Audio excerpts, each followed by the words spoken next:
Welcome to Creepy Kenn, the best place for all scary and creepy stories on the internet. So grab your favorite drink, take a seat, relax and listen.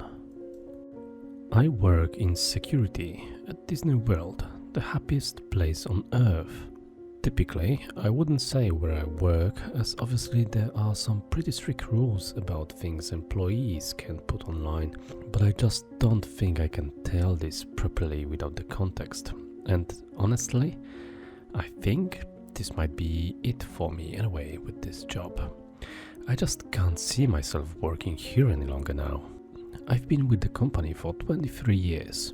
The first 20 years I worked in the parks, nabbing shoplifters and rounding up people who were drinking too much for the heat. Occasionally there would be a fight to break up, but people usually kept it pretty mild. The heat and walking was getting too much for me the last few years, so I asked to be transferred somewhere with the AC, and the company moved me to one of their resorts. While the working conditions were 110% better as far as the climate and comfort go, the guest issues were trickier, mainly domestics. I guess the expenses and the stress of vacation got to a lot of people, and I would be called by neighboring rooms because some mom and dad were yelling at each other. I would try to suggest they take a nap or go do separate activities for a bit, and that would usually calm them down. But none of this is what I'm here for. I've got to get this out while I have time. 3 days ago, I got a call from management. Apparently, a couple of days before that, housekeeping had went into the room that should have been turned over that day. Turned over is when one guest leaves by about 11 AM and the next guest checks in around 3 PM.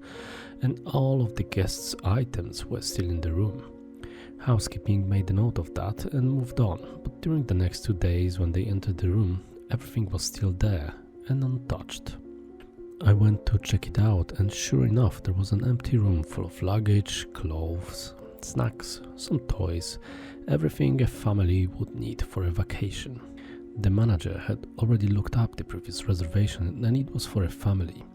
Dad, mom, 2 little kids. I tried to call the phone numbers they had given, but all I got was a voicemail.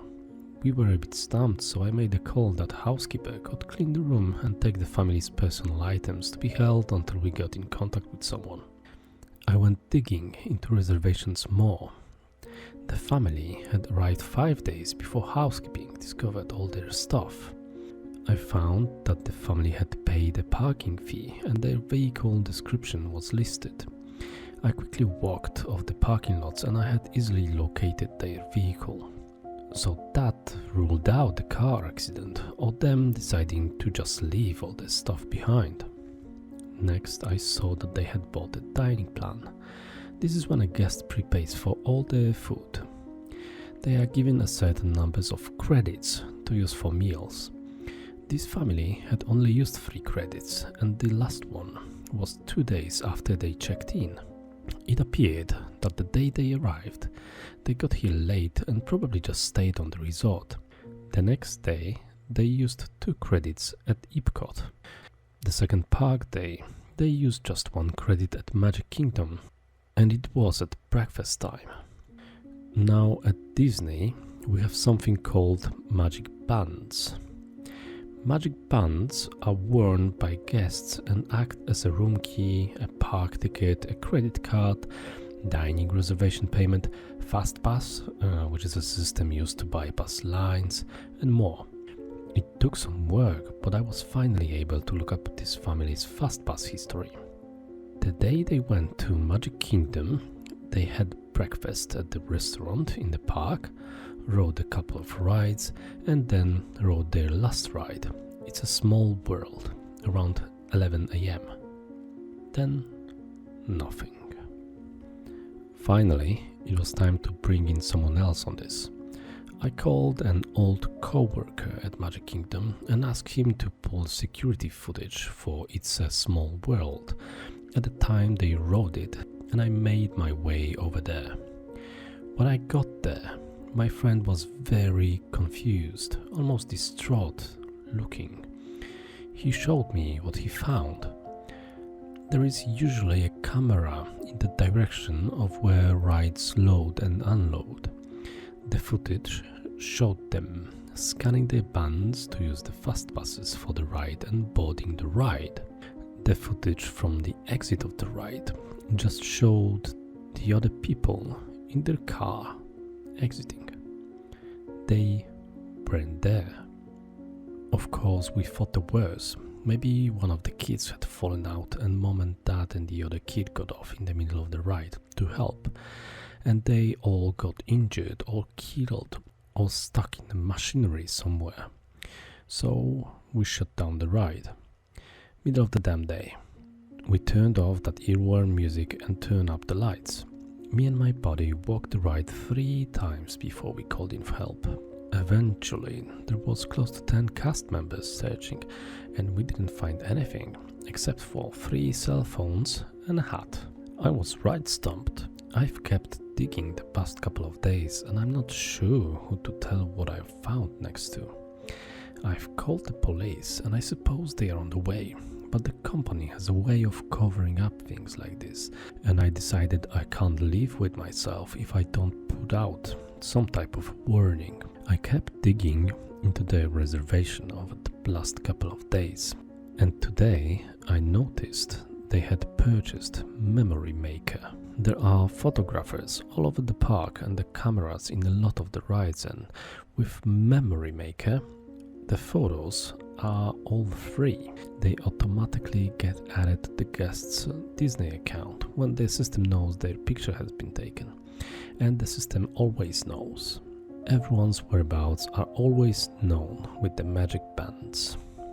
Well, I opened the Memory Maker photo album and I swear there is 732 pictures. The first 30 or so are pretty normal. Epcot, a few rides in front of the castle, but the rest are all in It's a Small World. The rides only take 1 picture per go-around, so it appears as though this family has ridden this ride over 700 times. The first picture was pretty normal. Everyone looked happy, it was a busy day and a full car of guests. The next one is rough to look at. The car is empty except for this little family, and they look so darn confused. The next 10 or 15 I can see Dad getting angry, yelling.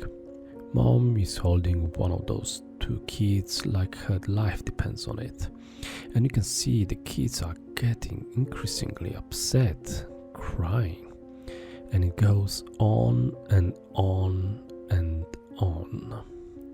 After 50 or so, looks like they are trying to get out. In one, the dad is missing. In another one, they are all gone. Maybe like they've bailed early in the ride and tried to walk out. But in the very next one, they are all right back in that car. After round 450 or so, I only see the mom and the kids. It's just when I look closely, I can see the dad.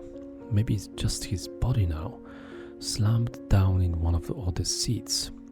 Since about 675, there is just mom and 1 kid. Another body in another seat. The mom and the kid aren't moving anymore. I think them 2 are still alive, just them near catatonic, looking straight ahead, pale. And you all, I swear on my life, the doors are moving or something. In some of these pictures I can tell they aren't where they should be. In some of these pictures I can tell they aren't where they should be. I even saw 1 doll in the car with this family. I can't look anymore or I'm going to lose my lunch. I closed the album. Its file size has increased since I closed it. God, are there new pictures being added? I see on the security cameras that the local PD just arrived, so they will take over soon. I wish I knew what was going on, but I also wish this damn thing had never landed on my lap. I don't think I'll be able to update this. After I talk to the police, I think I'm going to walk out of here and never come back. I just wanted to get this out of here before Disney feeds the media some BS cover up as to why a whole family vanished. They didn't vanish. I know where they are. And that's it for today. Thank you so much for liking and subscribing. See you next time. Bye.